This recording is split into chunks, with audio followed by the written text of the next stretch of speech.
Lembrando que o canal Switch TV BR agora é parceiro da Centauro. Quer ter 10% de desconto em qualquer produto vendido e entregue pela Centauro? É só usar o cupom SWITCH10 e fazer a festa.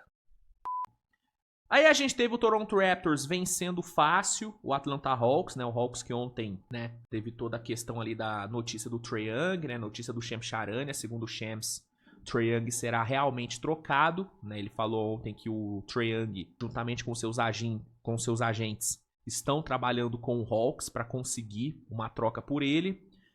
O time que aparece como um grande candidato a conseguir o Trae é o Washington Wizards. Ontem o Mark Stein soltou que o Washington Wizards estaria bem interessado numa troca pelo Trae. E a ideia seria uma troca envolvendo o CJ McCollum, que tem contrato expirante, e, né, peças para bater salário e capital de draft. Só que aí vem um ponto. O capital de draft, segundo o Mark Stein, não viria de Atlanta. Não viria de Washington, viria de Atlanta. A Atlanta teria que desembarcar uma pick de draft para o Wizards aceitar o Trae Young.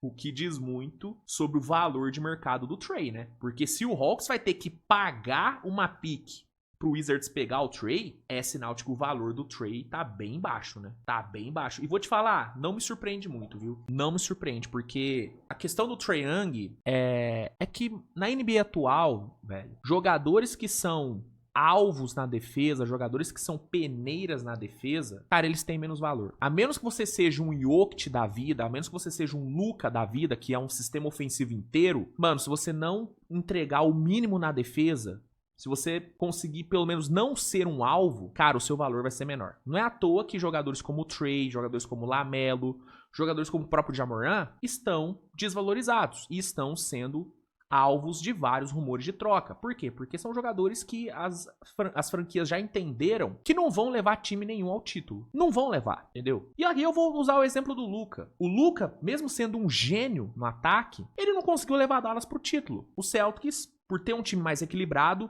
e por ter um time sem nenhuma peneira defensiva, sem nenhuma falha defensiva, né, sem nenhum jogador que é mismatch, o Celtics ganhou, cara. E ganhou muito bem, explorando o próprio Luka na defesa durante toda a série. Ah, Luiz, mas e o Jokic? O Jokic é um caso à parte. O Jokic tinha um time ao redor que defendia por ele, que conseguia compensar. E a questão do Jokic, diferente da questão do Trae, por exemplo, é que o Jokic, apesar de ter vários problemas defensivos, ele é um cara grande. Então ele é um mismatch por não se dedicar muito na defesa, mas ele não é um mismatch em termos físicos, porque ele é grande.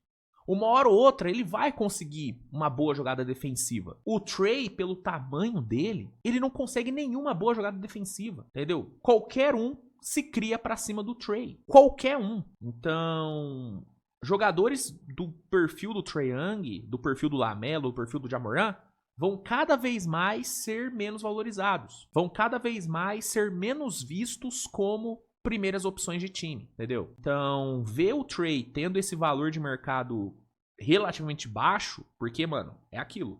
Se você tem que pagar pro Washington Wizards, se você tem que dar uma pique pro Washington Wizards pra eles pegarem o Trae Young, cara, o valor de mercado do Trae tá muito baixo. E isso não me surpreende. Realmente não me surpreende. Não sei se essa troca de fato vai acontecer.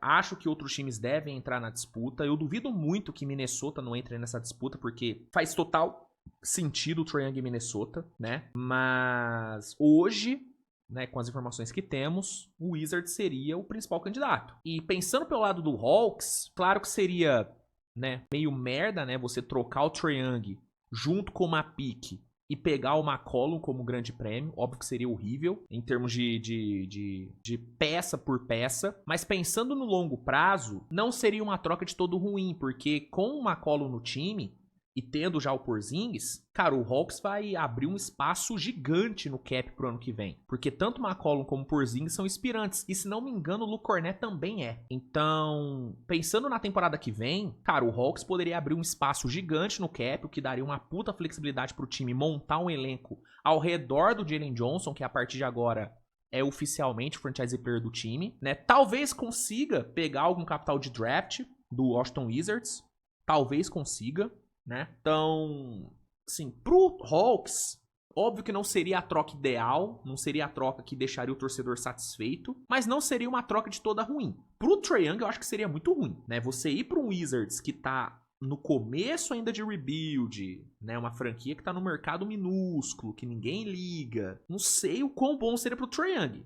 Financeiramente seria bom, porque o Wizards vai pagar o que o Trae Young quiser. Ele vai conseguir o max que ele quiser no Wizards. Eu acho que o Wizards pagaria vai pagar o Trae, né? Então, financeiramente, beleza. Agora, em termos de competição, apesar de eu gostar do fit dele com o Keyshawn George, com o próprio Alex Sarr, eu acho que seria um fit legal. Cara, o Wizards tá muito longe de competir. Mas muito longe, né?